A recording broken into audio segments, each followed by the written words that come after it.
क्या होगा अगर आप इस गर्मी के कड़कड़ाती हुई धूप के और गर्मी के मौसम में आप किसी बेंच पे बैठे हों और मैं या आपका कोई बड़ा कोशिश करे उसी बेंच पे किसी एक और व्यक्ति को बैठाने की, और कितनी मेहनत करनी पड़ेगी अगर एक एक करके मैं 3 या 4 व्यक्तियों को उसी बेंच पे बैठाने की कोशिश करूं, जबकि बेंच की क्षमता जो है कम से कम 3 व्यक्तियों की और अधिक से अधिक 4 व्यक्तियों को। कितना प्रतिरोध मुझे आपका झेलना पड़ेगा। ये एक इन जनरल लाइफ कॉन्सेप्ट आपको बताएगा इलेक्ट्रोस्टैटिक के एक बहुत ही बेहतरीन और बहुत ही इंपॉर्टेंट टॉपिक की पूरी की पूरी रियलिटी। ठीक है। सो नमस्कार, मेरा नाम है अभिषेक शर्मा और आप देख रहे हैं masters of science with mission CUET। सो चलिए सीखते हैं आज कुछ नया।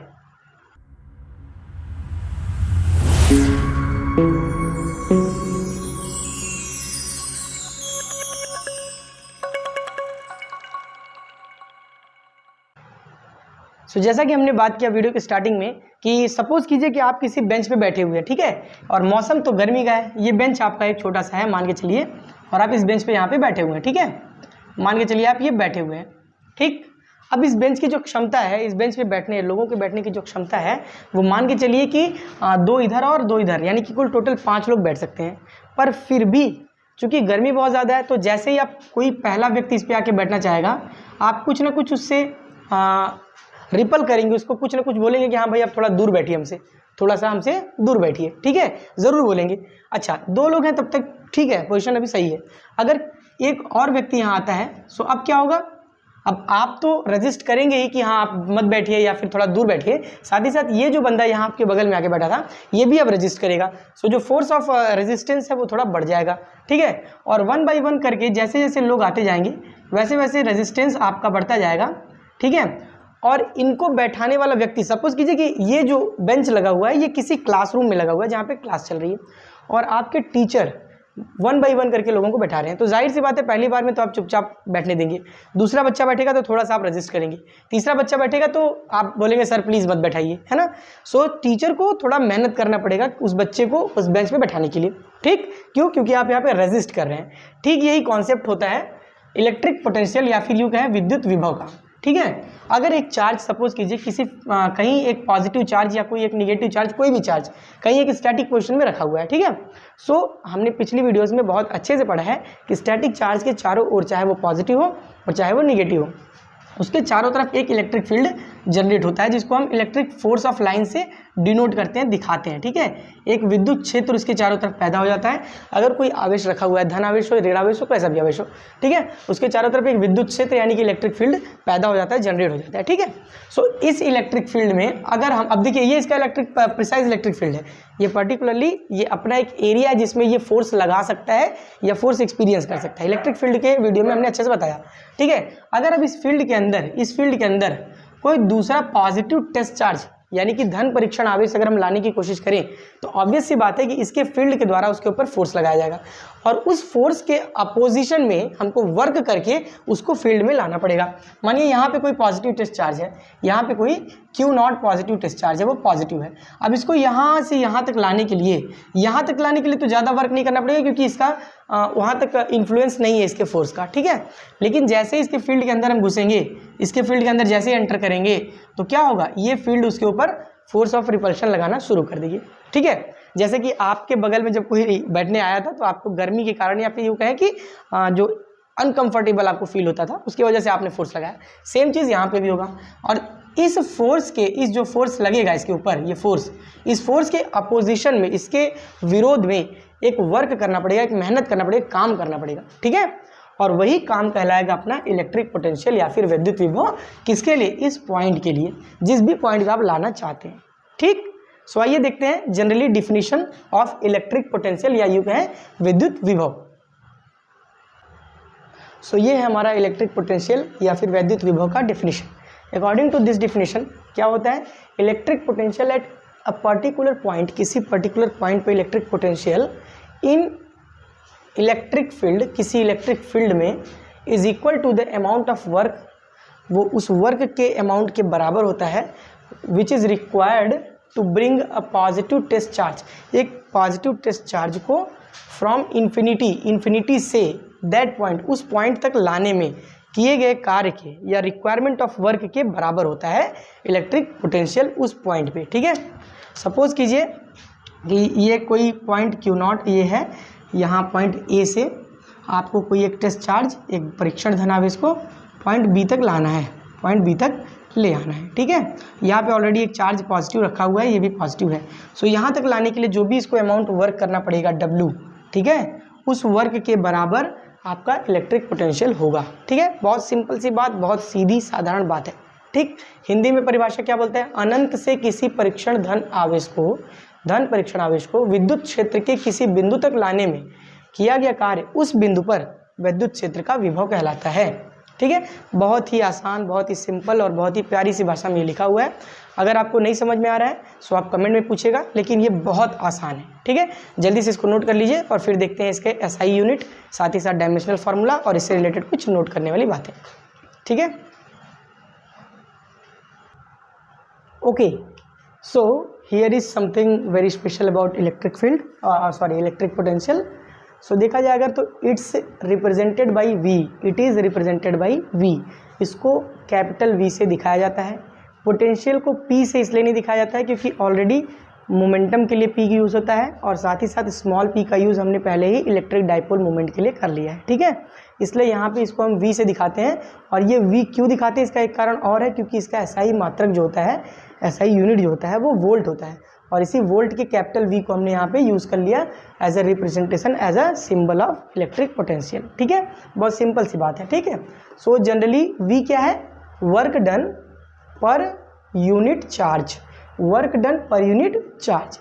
यूनिट चार्ज को, यूनिट टेस्ट पॉजिटिव चार्ज को किसी पॉइंट, पर्टिकुलर पॉइंट तक लाने में कितना वर्क डन करना है, W/Q0, ये इसका मेन फॉर्मूला है। ठीक है, अभी हम देखेंगे कि पॉइंट चार्ज की वजह से जो वर्क डन कर लगेगा और जो फोर्स क्रिएट होगा उसके हिसाब से ये वोल्टेज यानी कि पोटेंशियल का जो फार्मूला है वो कुछ अलग बन के आएगा, वो भी देखेंगे। ठीक है, और इस फार्मूला के आधार पे अगर इसकी यूनिट देखें तो वर्क यानी कि कार्य का यूनिट क्या होता है, जूल।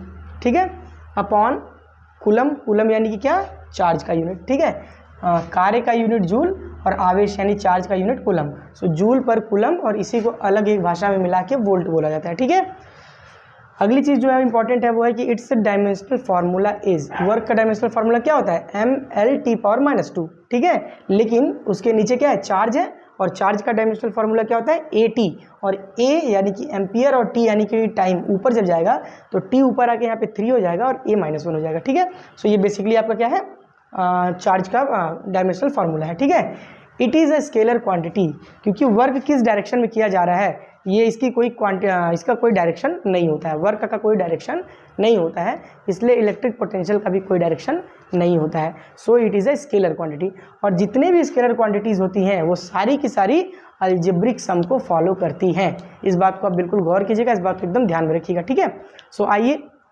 आगे देखते हैं electric potential due to a point charge.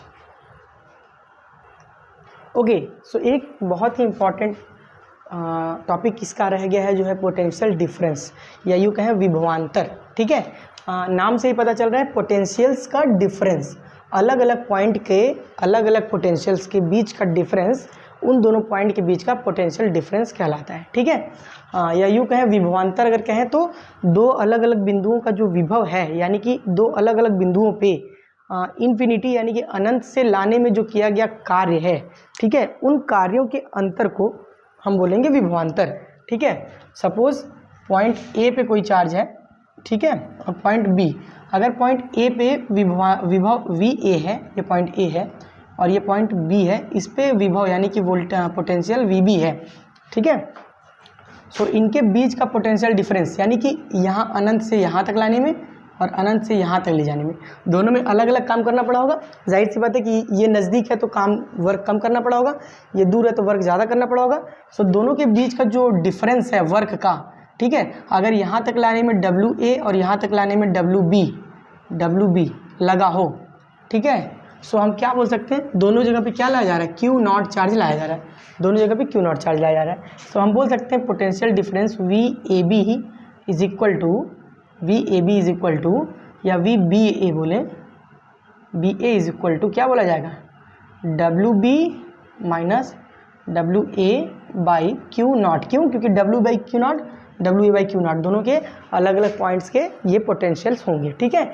या इसको और आसानी की भाषा में हम ऐसे भी लिख सकते हैं, V A B is equal to W A to B, या फिर B to A, W B to A, B से ए तक लाने में जो वर्क करना पड़े उस पर्टिकुलर चार्ज को, ठीक है, वो वी ए बी के बराबर होगा। ये होता है पोटेंशियल डिफरेंस, ठीक है। बहुत सिंपल सा, बहुत कॉमन सा चीज़ है। अगर आपको दो अलग अलग पॉइंट के पोटेंशियल्स दिए हों और आपसे पोटेंशियल डिफरेंस पूछा जा रहा हो, तो आप जनरली क्या करेंगे, दोनों पोटेंशियल्स को घटा देंगे, ठीक है। बहुत प्यारा सा कॉन्सेप्ट है, बहुत सिंपल सा। सो पोटेंशियल डिफरेंस भी कहीं ना कहीं पोटेंशियल ही है, तो इसका भी एसआई यूनिट और डायमेंशनल फार्मूला पोटेंशियल के बराबर होगा, यानी कि वोल्ट और साथ ही साथ एम एल की पावर 2 टी की पावर -3 ए की पावर -1 डायमेंशनल फार्मूला होगा। ये भी एक स्केलर क्वांटिटी है, यहाँ पे भी डायरेक्शन का कोई रोल नहीं है, तो स्केलर क्वांटिटी है, ठीक है। अब बात करें अगर electric potential due to a point charge, अगर एक पॉइंट चार्ज रखा हुआ है यहाँ पे कोई, ठीक है, पॉइंट चार्ज सपोज करो क्यू है, ठीक है, और यहाँ पे इनफाइनाइट से क्यू नॉट कोई पॉइंट चार्ज को इसके इलेक्ट्रिक फील्ड में यहाँ पे लाया जा रहा है पॉइंट पी पे, ठीक है, वो इनफाइनाइट से आ रहा है, पॉइंट पी पे क्यू नॉट आ रहा है, ठीक है। और अगर इसके बीच का डिस्टेंस आर हो, इस पर्टिकुलर पॉइंट चार्ज से ये पॉजिटिव टेस्ट चार्ज के बीच का डिस्टेंस अगर आर हो, सो बताइए दोनों के बीच में फोर्स क्या जनरेट होगा, F is equal to 1/4πε0 Q naught upon R square. यही तो फोर्स होता है। कूलम्स लॉ हम लोगों ने सबसे पहले ही वीडियो लेक्चर में पढ़ लिया था। कूलम्स लॉ क्या होता है, दो चार्जेस के बीच में लगने वाला फोर्स जो होता है उसके बारे में बताता है, और वो ये फॉर्मूला देता है। हमने वर्क हमेशा पढ़ा है कि क्या होता है, W इज इक्वल टू क्या होता है, F इंटू डी। अगर यहाँ D न लेके हम R ले लें तो कोई प्रॉब्लम होनी नहीं चाहिए, हमको कोई भी प्रॉब्लम नहीं होनी चाहिए, ठीक है। और इस कैलकुलेशन के आधार पर हमें पता है कि अब वोल्टेज क्या होने वाला है, यानी कि पोटेंशियल क्या होने वाला है, इस पर्टिकुलर पॉइंट पे पोटेंशियल क्या होने वाला है, यहाँ से यहाँ तक किया गया जो वर्क है बटे charge, so W by Q not होगा, है ना। सो अगर इसको हम मिटाएं हैं और लिखें W की वैल्यू यहाँ पे लिखें और क्यू नॉट की वैल्यू, सो देखो V क्या मिल जाता है हमको, V इज इक्वल टू 1/4πε0, और यहाँ पे Q naught upon R square, ये तो हो गया F, और W की जगह पे क्या होगा, F और R होगा। F की वैल्यू ये रख दिया हमने, इंटू R की वैल्यू क्या रखेंगे, R अपॉन क्यू नॉट रख देंगे। सो क्यू नॉट से Q not cancel, R square से R कैंसिल। सो V की पर्टिकुलर फार्मूला हमको क्या मिल गया, 4πε0 Q/R, ठीक है। ये हमारा मेन और बेस फार्मूला है पोटेंशियल का, किसका, इलेक्ट्रिक पोटेंशियल का। V is equal to 1/4πε0 Q/R, एकदम बिल्कुल बेस और इम्पॉर्टेंट फार्मूला है, और इससे कई बातें सामने निकल के आती हैं। सबसे पहली बात आप ध्यान से देखिए, तो यहाँ पे क्यू नॉट नहीं है, यानी जिस भी चार्ज को, जो भी हमारा पारा टेस्ट चार्ज है जिसको हम मूव कर रहे हैं, वो चार्ज कम हो ज़्यादा हो उससे कोई फ़र्क पड़ने वाला नहीं है। किस चीज़ पे, इलेक्ट्रिक पोटेंशियल पे कोई भी फ़र्क पड़ने वाला नहीं है। यानी कि ये टेस्ट चार्ज से, या जिस चार्ज को हम ला रहे हैं, ब्रिंग कर रहे हैं इन्फिनिटी से, उस पर बिल्कुल भी डिपेंड नहीं करता, उससे इंडिपेंडेंट है। दूसरी बात, किस चीज़ पे डिपेंड करता है, सो डिपेंड करता है पर्टिकुलरली डिस्टेंस पे, कि हाँ जो भी आपका सोर्स चार्ज है, यानी जिसके पास हम लेके आ रहे हैं, सोर्स चार्ज और टेस्ट चार्ज, इसके बारे में भी बहुत अच्छे से हम लोगों ने पढ़ा है पिछली वीडियो में, ठीक है। जहाँ पे हमने इलेक्ट्रिक डाइपोल पढ़ा था, वहाँ सोर्स चार्ज और ये टेस्ट चार्ज पढ़ा था। उस वीडियो का भी डिस्क्रिप्शन में लिंक है, प्लीज़ फॉलो करके देखिए। अगर नहीं समझ में आता है तो आसानी समझ में आएगा, ठीक है। सो यहाँ पे ये दोनों के बीच के डिस्टेंस को मैटर करता है, यानी अगर हम इन सबको मान लें कांस्टेंट, तो हम ऐसा लिख सकते हैं, इस तरीके से लिख सकते हैं कि V is directly proportional to 1/R, है ना। डिस्टेंस अगर दोनों के बीच का घटेगा तो पोटेंशियल बढ़ेगा, यानी ज़्यादा काम करना पड़ेगा। अगर आपको किसी चार्ज के नज़दीक दूसरा चार्ज लाना है, तो जैसे जैसे आप नज़दीक बढ़ेंगे वैसे वैसे आपको मेहनत ज़्यादा करनी पड़ेगी। क्यों? क्योंकि फोर्स ऑफ रिपल्सन वैसे वैसे बढ़ता जाएगा, ठीक है। उसी के साथ साथ अगर डिस्टेंस कम है ना, तो आपका जो ये है क्या बोलते हैं, पोटेंशियल भी डिस्टेंस ज़्यादा है सो पोटेंशियल कम होगा। यानी कि पॉइंट चार्ज है, जो सोर्स चार्ज है, उससे ज़्यादा दूर तक, मतलब काफ़ी दूर पे ही लेके आना है, बहुत नज़दीक नहीं लाना है, तो कम वर्क करना पड़ेगा, और कम वर्क करना पड़ेगा तो आपका पोटेंशियल भी कम होगा। सो ये चीज़ आपको 5 नंबर के क्वेश्चन में पूछा जा सकता है, बड़ा इंपॉर्टेंट है कि electric potential is independent of. So आप क्या बोलेंगे, इलेक्ट्रिक पोटेंशियल किससे इंडिपेंडेंट है, टेस्ट चार्ज से इंडिपेंडेंट है। और अगर पूछेगा डिपेंडेंट टू, तो बोलेंगे the distance, between the distance, या ऐसा भी बोल सकता है electric potential is directly proportional to, तो तो आप बोलेंगे inverse of R, inverse of R के। ऐसा न देखिए आपको क्या कर सकता है 1/r न देखिए r⁻⁻1 भी दे सकता है। सो ये सब भूल मत कीजिएगा, सब बहुत कॉमन चीज़ें होती हैं, सिर्फ आपको ना घुमा के देता है कोई चीज़ को, ठीक है, थोड़ा सा घुमा के देता है और हम चकरा जाते हैं कि भाई ये क्या क्वेश्चन पूछ दिया गया, ठीक है। हम तो 1/r पढ़े थे, यहाँ r⁻⁻1 r⁻2 r⁻3 दे दिया। अगर r⁻2 दिया इसका मतलब 1/r² है, और वो स्क्वायर रूल किस में काम करता है, कूलम्स लॉ में, जहाँ पे force is inversely proportional to 1/r² होता था, याद रखना। तो अगर फोर्स के लिए पूछ ले, कूलम्बियन फोर्स के लिए पूछ ले कि भाई ये किसके डायरेक्टली प्रोपोर्शनल होता है, तो आप बोलेंगे r⁻2 के या फिर 1/r² के इनवर्सली प्रोपोर्शनल। सो ऐसे ही क्वेश्चन बनते हैं, ट्रिकी क्वेश्चंस बनते हैं, ठीक है। बाकी कॉन्सेप्ट तो हमने 12th में ऑलरेडी पढ़ रखा है सारा, बस ये हम सिखाना चाह रहे हैं कि किसी भी कॉन्सेप्ट से क्वेश्चन कैसे निकाला जाता है, जिस पे हम ध्यान नहीं देते हैं अपने एकेडमिक्स के दौरान। जब हम एकेडमिक्स की पढ़ाई कर रहे होते हैं तो किस किस चीज़ों पे हम ध्यान नहीं देते हैं, उन्हीं चीज़ों से बड़ी छोटी छोटी क्वेश्चंस निकाले जाते हैं, ठीक है। तो होते तो बहुत सिंपल क्वेश्चन है, लेकिन हमको लगते बड़े टफ, ठीक। सो ऐसे बीच बीच में मैं हिंट आपको करते जाऊँगा, और जैसे ये यूनिट पूरा खत्म होगा सो मैं 40 से 50 क्वेश्चन का, यूनिक क्वेश्चंस का एक पूरा मॉक टेस्ट लेके आऊँगा। सो मॉक टेस्ट बिल्कुल मिस मत कीजिएगा, ज़बरदस्त मॉक टेस्ट होगा और आपकी पूरी तैयारी का उसमें जायज़ा मिल जाएगा आपको। मैं एक रिक्वेस्ट और करना चाहूँगा कि जितना भी यहाँ पे वीडियो पढ़ाया जा रहा है, जो वीडियोस आपने नहीं देखे उसको देखिए और शॉर्ट नोट्स बनाइए, क्योंकि यहाँ पे एकेडमिक के लेवल पे पढ़ाई नहीं हो रही है, चीज़ें को प्रूव करने पे ज़्यादा समय वेस्ट करने का काम नहीं हो रहा है। जो भी चीज़ें बिल्कुल हैंड टू हैंड यूज़फुल हैं बस उसी को लिखाई जा रही है। सो इस पूरे वीडियो लेक्चर्स के आप एक नोट बनाइए, साथ ही साथ हर वीडियो लेक्चर में जितना फॉर्मूला लिखा जा रहा है उस फॉर्मूला को एक अलग पेपर पे, एक अलग शीट पे आप उसको बार बार नोट करते जाइए, क्योंकि जब मैं न्यूमेरिकल क्वेश्चन की सीरीज़ बनाना शुरू कर दूंगा, जब न्यूमेरिकल क्वेश्चन सॉल्व करना शुरू करूँगा, तो वो फॉर्मूला शीट आपको ना बहुत काम आने वाली है, ठीक है। सो जल्दी से इसको भी नोट डाउन कर लीजिए, और इसके बाद हम देखते हैं electric potential due to multiple charges, और साथ ही साथ देखते हैं इक्वी पोटेंशियल सरफेस, और भी बहुत सारी टॉपिक्स हैं, डाइपोल की वजह से इलेक्ट्रिक पोटेंशियल कितना क्रिएट होगा, ठीक है। सो जल्दी से आप इसको नोट कीजिए, फिर आगे बढ़ते हैं। ओके, सो आई होप अभी तक के कॉन्सेप्ट्स आपको अच्छे से समझ में आ रहे होंगे, क्लास काफ़ी आप इंजॉय कर रहे होंगे। फॉर्चुनेट कहें या अनफॉर्चुनेट, ये क्लासेस आपकी थ्योरेटिकल एकेडमिक क्लासेस नहीं तो चीज़ों को और मज़ेदार तरीके से सीखा जाता है ना। हमारे पास समय इतना ज़्यादा कम है कि 10 के 12 5 यूनिट फर्स्ट पेपर और 5 यूनिट सेकंड पेपर के कवर करना काफ़ी मुश्किल हो जाना है, इसलिए टाइम को बिल्कुल बचाते हुए, है ना, हम चीज़ों को बिल्कुल ही शॉर्ट में, जितना कि हमारे 50 क्वेश्चन को सॉल्व करने के लिए ज़रूरत हो उतना ही कर रहे हैं, ठीक है। ये वीडियोज़ आपको नीट, जेई और अलग अलग कॉम्पिटिटिव एग्ज़ाम्स में भी बहुत ज़्यादा हेल्पफुल होंगी। सो ऐसे बच्चों को भी प्लीज़ आप ये वीडियो शेयर ज़रूर किया कीजिए।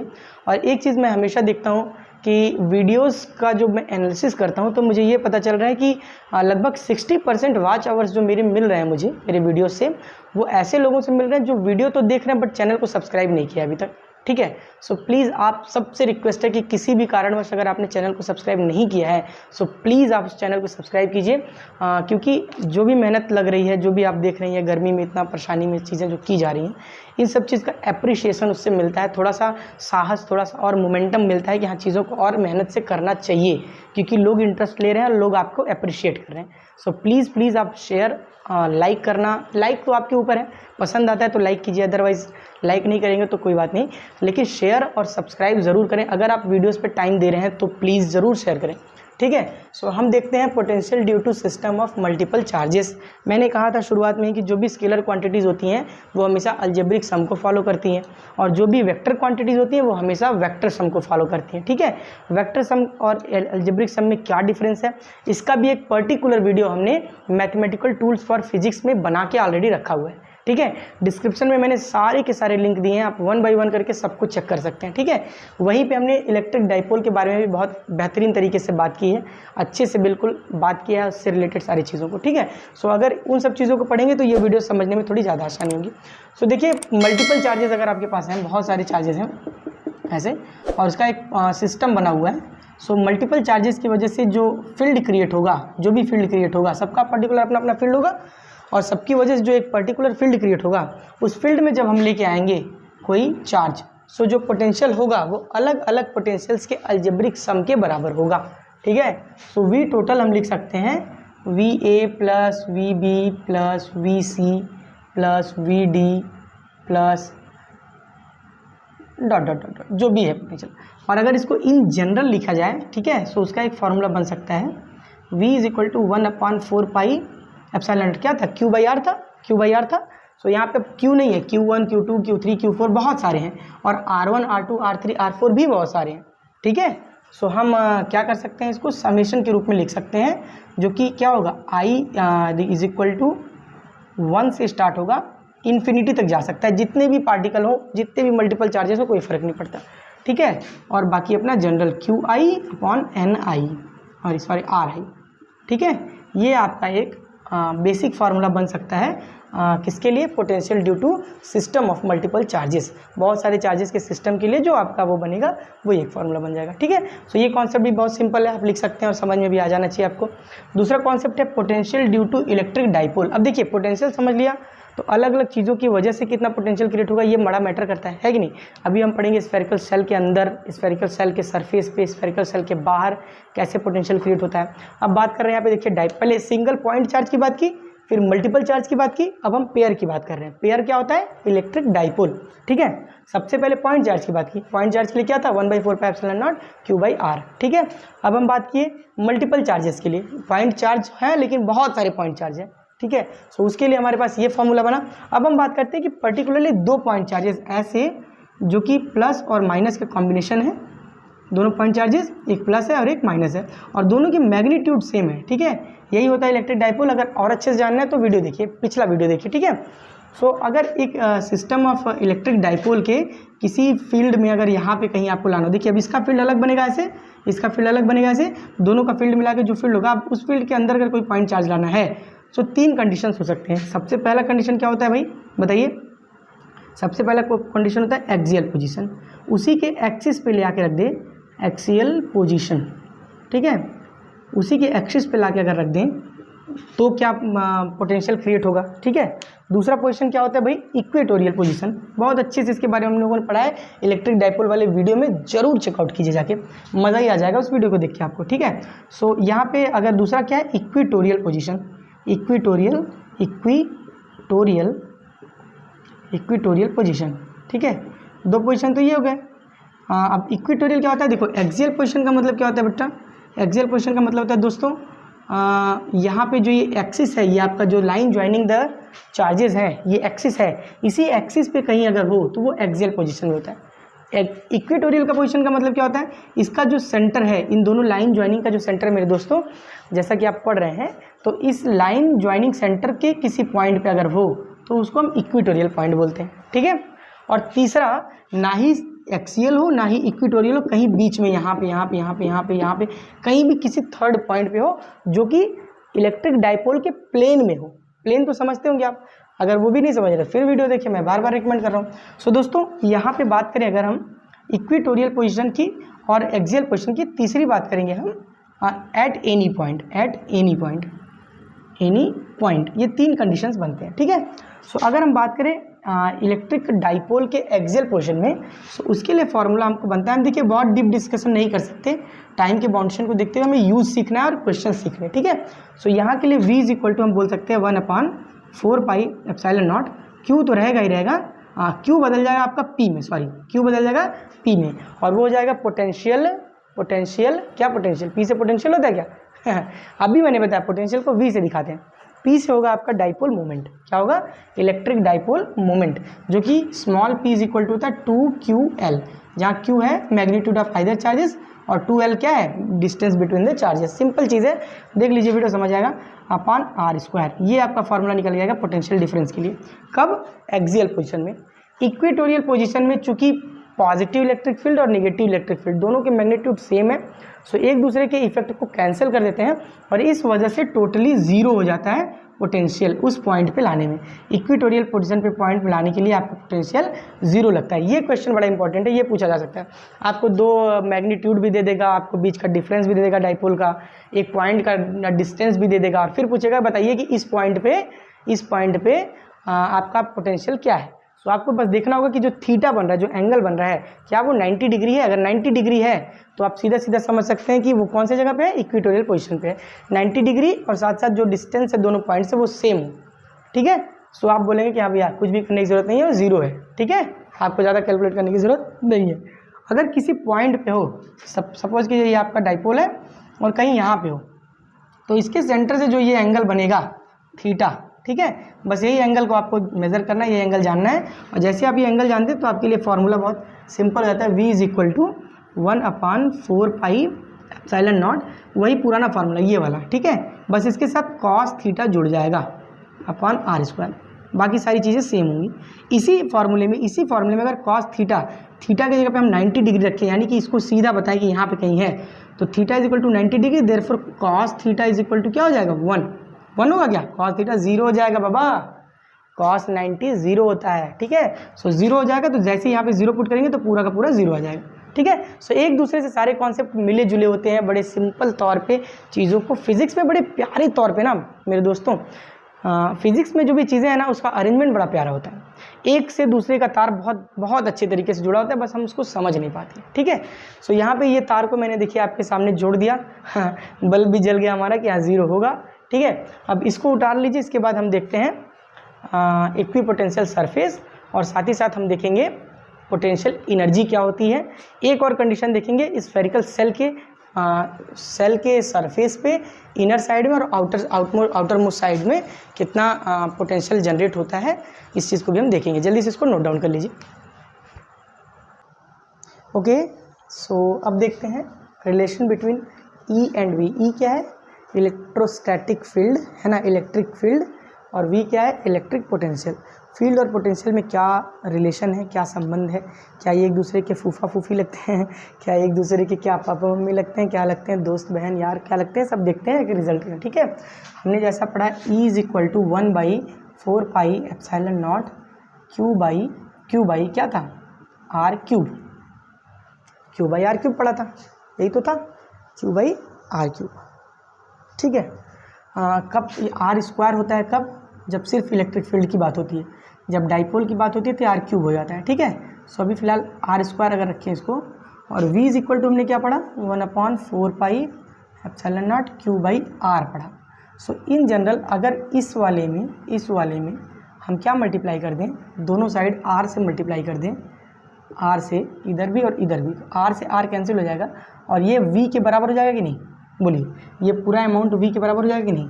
सो जनरली हम डायरेक्टली लिख सकते हैं कि v is equal to E.R, ऐसा लिखा जा सकता है, ठीक है, E.R, या E is equal to V/R, हाँ तो वेक्टर क्वांटिटी नहीं, V/R। अगर हम इनका डेरिवेटिव ले लें, इसका डेरिवेटिव ले लें, सो निगेटिव डेरिवेटिव के बराबर हमेशा इलेक्ट्रोस्टैटिक फील्ड होता है, इलेक्ट्रिक फील्ड होता है। और ये निगेटिव डेरिवेटिव ऑफ वोल्टेज यानी कि potential, that is called as potential gradient. ये -dV/dr जो अमाउंट है, इसको पोटेंशियल ग्रेडियंट भी कहा जाता है। So electric field at any particular point is equal to the negative gradient of potential at that point, उसी पॉइंट पे निगेटिव ग्रेडियंट ऑफ पोटेंशियल के बराबर होता है।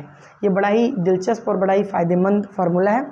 जब भी आपको फार्मूले में क्वेश्चन में पोटेंशियल दिया हो और बोले कि इलेक्ट्रिक फील्ड निकालो, डिस्टेंस पता हो, तो तुरंत आप उसका क्या कर दें, बताइए, तुरंत क्या कर दें, डिफरेंशिएशन। भैया मैथमेटिकल टूल्स फॉर फिजिक्स की वीडियो नीचे है, उसमें कैलकुलस वाले सेक्शन में जाइए, वहाँ पे आपको डिफरेंशिएशन और इंटीग्रेशन कैसे करना है वो भी सिखाया गया है, ठीक है, सिंपली आप कर सकते हैं, ठीक। सो ये बात तो हो गई पोटेंशियल ग्रेडियंट की। अब हम बात करते हैं एक स्फेरिकल शेल अगर हो, एक स्फेरिकल शेल हो तो उसकी वजह से जो पोटेंशियल क्रिएट होगा वो क्या होगा, ठीक है। So potential due to uniformly charge spherical shell, uniformly charge spherical shell. तो शेल के लिए भी 3 टॉपिक बनते हैं। इलेक्ट्रिक फील्ड इंटेंसिटी वाले टर्म में हमने बहुत अच्छे से पढ़ा था, वो वीडियो भी नीचे है बार बार बोलना पड़ रहा है, पर उस वाले वीडियो में हमने बताया था 3 कंडीशन बनती है। ये सेल है मान के चलिए, एक तो बनता है इनसाइड द सेल, एक बनता है एट द सरफेस, और एक बनता है एट एक्सटर्नल पॉइंट। और हमने बहुत अच्छे से पढ़ा था, जब एक्सटर्नल पॉइंट की बात होती है तो एक यूनिफॉर्म ये यूनिफॉर्म चार्ज स्फेरिकल सेल जो है ये पॉइंट चार्ज की तरह बिहेव करता है। सो पॉइंट चार्ज की वजह से अगर हम बोलें पहला वाला एट एनी एक्सटर्नल पॉइंट की बात करें, अगर एक्सटर्नल पॉइंट की बात करें तो वहाँ पे जो पोटेंशियल होगा वो पॉइंट चार्ज की वजह से जो पोटेंशियल है उसके बराबर होगा। तो पॉइंट चार्ज की वजह से पोटेंशियल क्या होता है, यही होता है, ठीक है। अगर हम बात करें एट सरफेस, तो सरफेस पे क्या करेंगे, जो डिस्टेंस यहाँ से यहाँ तक r था, स्मॉल r था, वही डिस्टेंस यहाँ से यहाँ तक के लिए जो इसका रेडियस होगा कैपिटल R उसके बराबर हो जाएगा। तो अगर दूसरा वाला हम बात करें एट सरफेस की बात करें एट सरफेस की बात करें सो चीज़ें एज इट इज़ रहेंगी, 1/4πε0 ही रहेगा, क्यू तो क्यू ही रहेगा, बस नीचे का जो ये डिस्टेंस है ये स्मॉल r से कैपिटल R हो जाएगा, ठीक है। अगर हम एट सरफेस की बात करें, और पोटेंशियल की खासियत ये है कि जिस भी क्या बोलते हैं, जिस भी शेप या साइज़ के जो आपके पास चार्ज वो है एरिया है उसकी अगर सरफेस पे जो चीज़ें होती हैं वही उसके सेल के अंदर भी हो जाएगा, ठीक है। सो अगर हम बोले इनसाइड या फिर सेंटर पे भी बात करें अगर इनसाइड द सेल, ठीक है, सो इनसाइड सेल भी ये सेम फार्मूला फॉलो करेगा जो ये फार्मूला है, ठीक है। सो ये तो हो गया बात आपका electrostatic field due to a uniformly charge spherical shell, ठीक है। अब हम बात करने वाले हैं कुछ इंपॉर्टेंट चीज़ की। जब भी आप अपना पोटेंशियल लिखें, जब भी ये पोटेंशियल लिखें, इलेक्ट्रिक पोटेंशियल लिखें, तो इसके साथ प्लस या माइनस का चार्ज, जो भी आपका चार्ज है, जो भी चार्ज सरफेस है, अगर पॉजिटिव है तो पॉजिटिव, निगेटिव तो निगेटिव, इसको लिखना बिल्कुल मत भूलें, इसको लिखना बहुत ज़रूरी होता है, क्योंकि अगर निगेटिव चार्ज और पॉजिटिव चार्ज नहीं लिखेंगे तो नेचर ऑफ फोर्स नहीं पता चलेगा कि जो भी चीज़ आप ला रहे हैं वो फोर्स कैसा होगा। दूसरी बड़ी इंपॉर्टेंट बात है कि पॉजिटिव चार्ज जो होता है, पॉजिटिव चार्ज हमेशा हाई पोटेंशियल से लो पोटेंशियल की तरफ जाता है, हमेशा हाई टू लो जाता है, हाई टू लो, जो हाई पोटेंशियल है उससे लो की तरफ। क्यों? क्योंकि हाई पोटेंशियल पे पॉजिटिव टेस्ट चार्ज को जाने में बहुत मेहनत करना पड़ेगा और उधर से लो पोटेंशियल में जाने में बहुत आसानी से हो जाएगा, कम पोटेंशियल है तो तुरंत चला जाएगा, ठीक है। उसी के उल्टा अगर निगेटिव चार्ज हो तो उसे हाई पोटेंशियल में जाने में बड़ा आसानी होगा। क्यों? क्योंकि वहाँ पे बहुत सारे पॉजिटिव चार्ज है, पॉजिटिव फील्ड है, और निगेटिव को पॉजिटिव अट्रैक्ट करता है, खींचता है, ठीक है। सो दैट्स वाई ये आपको निगेटिव चार्ज वाले में ये लो टू हाई जाएगा, लो टू हाई जाएगा, ठीक है। लो पोटेंशियल से ये हाई पोटेंशियल की तरफ ये निगेटिव चार्ज मूव करता है। इसीलिए जो आपका बैटरी होता है, इसीलिए जो आपकी बैटरी होती है, ये जो आपके पास जो एवरेडी की या किसी कंपनी की जो बैटरी होती है, ठीक है, इस बैटरी में ये पॉजिटिव और ये निगेटिव होता है ना। सो इलेक्ट्रॉन ये क्या है बताइए, ये कैसा है, ये लो पोटेंशियल है, क्योंकि यहाँ निगेटिव चार्जेस बहुत ज़्यादा हैं। सो लो पोटेंशियल से हाई पोटेंशियल की तरफ इलेक्ट्रॉन हमेशा मूव करता है। ये सुनने में बात उल्टा लग रहा है, पोटेंशियल को हमने ऐसे बताया कि हाँ ये ढलान है, इधर से इधर जाना है, बट ये नीचे से ऊपर की तरफ जा रहा है, ये बड़ा अजीब बात है, लेकिन यही सत्यता है। क्यों? क्योंकि हमने पोटेंशियल को पॉजिटिव टेस्ट यूनिट चार्ज के टर्म में डिफाइन कर दिया है, इसलिए चीज़ें थोड़ी उल्टी पुल्टी, थोड़ी अजीब लगती हैं। हमें हमेशा लगता है कि कोई भी चीज़ टेम्परेचर हो तो हाई से लो की तरफ जाता है, एनर्जी हो तो हाई से लो की तरफ जाता है, बैलेंस करने के लिए, है ना। पॉजिटिव टेस्ट चार्ज को भी देखें तो हाई से लो की तरफ जा रहा है बैलेंस करने के लिए। फिर ये निगेटिव चार्ज ऐसा उल्टा काम क्यों कर रहा है? इसीलिए तो इसका नाम निगेटिव है, क्योंकि काम ये सब ये निगेटिव कर रहा है, उल्टा पुल्टा कर रहा है, ठीक है। बट इसमें इसकी कोई दोष नहीं है, ठीक है। जैसा भी फॉर्मूला आपके पास है दैट्स वाई ये ऐसा काम कर रहा है, ठीक। सो ये चीज़ को आप भी हमेशा याद रखिएगा। ऐसा भी पूछा जा सकता है कि नेगेटिव चार्जेस फ्लोज फ्रॉम, ऐसा करके high to low, low to high, equal, या ऐसा कुछ ऐसा आपको ऑप्शन देके पूछ सकता है, ठीक है। सो मैंने अवेयर कर दिया, इस चीज़ को भी नोट कर लीजिए। अब आइए देखते हैं इक्वी पोटेंशियल सरफेस क्या होता है, और साथ ही साथ देखेंगे पोटेंशियल एनर्जी। आज के ये वीडियो में ये पूरा का पूरा यूनिट है ना, electric potential and potential energy को कवर करना है। हमारे पास अब से ऑन एन एवरेज 25 दिन बचे हुए हैं, और साथ ही साथ 25 चैप्टर्स भी बचे हुए हैं, ठीक है। यूनिट की बात करें तो हमारे पास अभी 9 यूनिट और बचे हुए हैं, ठीक। सो पर डे एक चैप्टर पूरा का पूरा हम लोग पढ़ेंगे एक वीडियो में, भले ही वीडियो थोड़ा लेंदी हो जाए, लेकिन टारगेट के तरीके से हम एग्ज़ाम से पहले पूरा कंप्लीट भी करेंगे, और साथ साथ कम से कम 10 से 12 मॉक टेस्ट पेपर को भी हम सॉल्व करेंगे, ठीक है। सो ये टारगेट रखते हुए हो सकता है कि वीडियोस 2 बार आएँ दिन में, ठीक है, कोशिश तो बन रही है, जैसा ही मौसम थोड़ा सुधर जाए, थोड़ी गर्मी और कम हो जाए तो चीज़ें और बेटर हो जाएंगी। ठीक है, सो जल्दी से जल्दी इसको आप नोट डाउन कर लीजिए, मेन टॉपिक जो है उसको हाईलाइट करके लिखिएगा। ठीक है, रेड पेन या फिर और कोई दूसरा कलरफुल पेन यूज़ करके ये सारी टॉपिक्स जो मेन टॉपिक्स हैं इसको आप लिख लीजिए। ठीक है, फिर हम देखते हैं इक्वी पोटेंशियल सरफेस क्या होता है और साथ ही साथ देखते हैं पोटेंशियल एनर्जी। ओके, सो देखते हैं इक्वी पोटेंशियल सरफेस या फिर हिंदी में समविभव पृष्ठ क्या होता है। सम यानी समान, विभव माने पोटेंशियल, पृष्ठ माने सरफेस। ठीक है, इक्वी माने एक बराबर, पोटेंशियल माने पोटेंशियल बता ही दिया, और सरफेस देख ही रहे हैं आप। ठीक है, इक्वी पोटेंशियल सरफेस का मतलब एक बराबर पोटेंशियल, किसी सरफेस के हर एक पॉइंट पे अगर पोटेंशियल बराबर हो, यानी कि किसी सरफेस के हर एक पॉइंट पे इन्फिनिटी से कोई पॉजिटिव टेस्ट चार्ज लाने में किया गया कार्य या वर्क डन इक्वल हो, तो हम बोलेंगे कि ऐसे सरफेस को इक्वी पोटेंशियल सरफेस है। ठीक है, इसकी कुछ खास बातें हैं। इक्वी पोटेंशियल सरफेस में equal potential at every point, हर एक पॉइंट पे पोटेंशियल एक बराबर होता है। दूसरी खास बात इसकी क्या होती है, इट कैन बी 2 और 3 डायमेंशनल, ज़रूरी नहीं है कि ये प्लेन ही हो, है ना, ये स्क्वायर भी हो सकता है, रेक्टेंगुलर भी हो सकता है, ये आपका सिलेंड्रिकल भी हो सकता है, या आपका कोन भी हो सकता है, 2 और 3 डायमेंशनल हो सकता है। बस शर्त एक ही होगी कि पोटेंशियल हर एक पॉइंट पे सेम होना चाहिए। ठीक है, तीसरी खास बात यह है कि potential difference between 2 points is 0।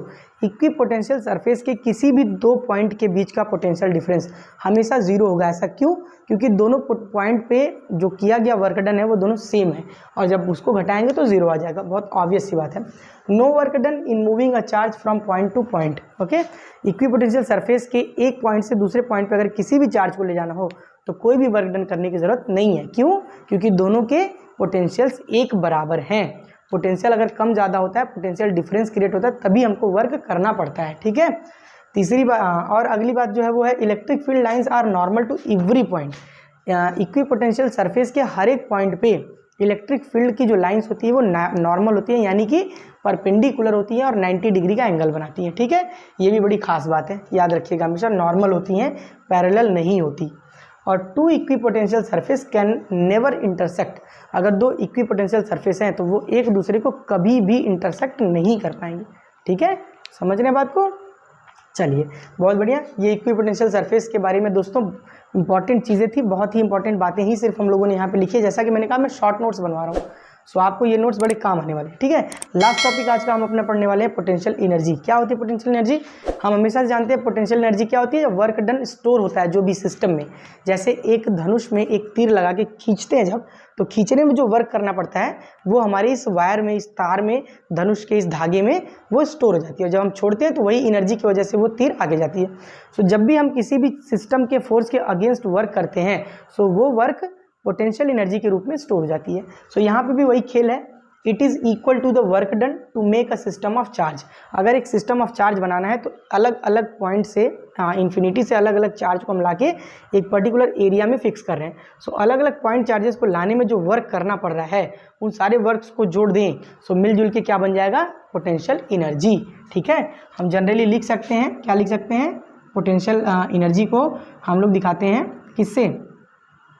U से। ठीक है, so U is equal to W1 plus W2 plus W3। जितने पॉइंट चार्जेस का सिस्टम आपका बनेगा वो WN तक भी हो सकता है, उन सबके वर्क डन को हम अगर ऐड कर दें तो वो बनेगा। तो हमने यहाँ पे 2 पॉइंट चार्जेस के लिए लिखा है, वो फॉर्मूला हो जाएगा 1/4πε0 Q1 Q2/R। ठीक है, 2 पॉइंट चार्जेस के लिए। अब इसका ज़्यादा लंबा डेरिवेशन नहीं करेंगे, चाहे तो आप देख सकते हैं कि W1 क्या होगा? W1 F1 इंटू R1 होगा, और F1 क्या होगा? 1/4πε0 Q0/R। ठीक है, सो यहाँ पे R1 हुआ, और इसको भी करेंगे तो R2 होगा, दोनों को ऐड करेंगे तो 2 से 2 कैंसिल हो जाएगा, और मिला जुला के हमको मिलेगा Q1 Q2/R। ठीक है, सो यहाँ तक काफ़ी सारी चीज़ें क्लियर हो गई हैं, बड़ी इंपॉर्टेंट चीज़ें हम लोगों ने पढ़ी, और एक चैप्टर और बचा है कैपेसिटेंस, और आपका इलेक्ट्रोस्टैटिक्स पूरा कंप्लीट हो जाएगा। ठीक है, इसके बाद हम लोग पढ़ेंगे करंट इलेक्ट्रिसिटी, स्पीड को थोड़ी और बढ़ाएंगे। सो अगर आपको इस वीडियो में कुछ भी चीज़ें इंटरेस्टिंग लगी हैं, कुछ भी चीज़ें हेल्पफुल लगी हैं, सीखने को कुछ मिला है, सो प्लीज़ आप इस वीडियो को शेयर कर दीजिएगा। लाइक कीजिएगा इस वीडियो को, इससे थोड़ा मोटिवेशन मिलेगा, थोड़ा सा हिम्मत मिलेगी, थोड़ा और ज़्यादा जज्बा पैदा होगा आपके लिए और मेहनत करने के लिए, ठीक है। और अगर आपने ये वीडियो यहाँ तक देख लिया, इसका मतलब आपने पूरा समय हमारे वीडियो पे दिया है और उसके लिए बहुत बहुत धन्यवाद। और आपके इस योगदान का तहे दिल से धन्यवाद करते हैं। अगर आप हमारे काम को अप्रिशिएट करना चाहते हैं तो प्लीज़ इस चैनल को सब्सक्राइब ज़रूर कीजिएगा, ठीक है। अगले वीडियो में सीखेंगे कुछ और नया कैपेसिटेंस से रिलेटेड और इलेक्ट्रोस्टैटिक चैप्टर की कुछ और मज़ेदार बातें। तब तक के लिए सीखते रहिए, सिखाते रहिए। जय हिंद, नमस्कार।